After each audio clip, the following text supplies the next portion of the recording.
The Foschini Group was founded by George Rosenthal in 1925 in Johannesburg and operates as Foschini Total Sports at Home and American Swiss, amongst others. It has a market cap of 31.6 billion rand, a PE ratio of 16 and a dividend yield of 3.8%. How does Foschini compare to Truworths? Again, you're after exactly the same consumer, aren't you? Compares favorably. It's a little bit of a broader business model, as you can tell from there, because they've got the clothing division, which is obviously the Foschini's brand principally. They then also have that sports care thing, which we've talked about many times, which is Sports Scene and Total Sports at Home, which is all that shiny stuff that you can push into your new house.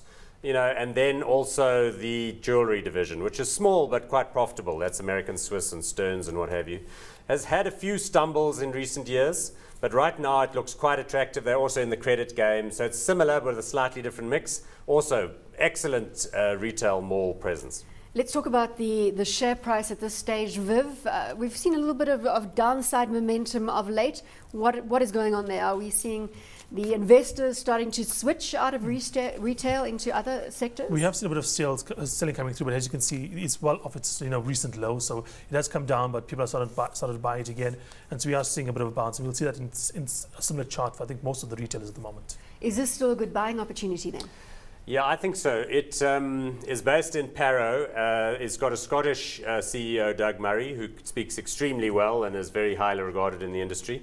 The problems they had in the past were they do quite a lot of local manufacture, which is a plus because they can push those guys to change ranges, change quality, make more underpants if they're selling a lot this month, and then get that stuff quite quickly, whereas those that depend on imports have slightly longer lead time. I think the stock, though, is appealing because the problems they had in the past, which gave them a slightly inferior market rating relative to Truworths, are in some senses easy to fix. It's just a question of getting the right stuff in the stores for the season. So you can take advantage of the downside at the moment? I do think so. I do think in a sector that's quite expensive, this is one of the better buyers out there. And so I do think if you do see a pullback like this, it might be an opportunity to actually get in, as opposed to say, no, this is the start of a selling trend. Are we going to see any corporate action in the retail space? It's possible because there are plenty of them, so they can all fight with each other. But the trend in recent years has been for these guys to acquire other businesses and bolt them on as a consequence of, sort of seeing Sports Scene, jewelry. Yeah, I can't remember who it was that Swiss. Bought, the Hilton Wiener stores, for example, and assimilated them into the business. That's the kind of thing that you could see happening. It was the Platinum Group that owned Jenny Button chain. Yes, but didn't they in turn get acquired by some other larger group? I don't know. But you could be more current than me on that front.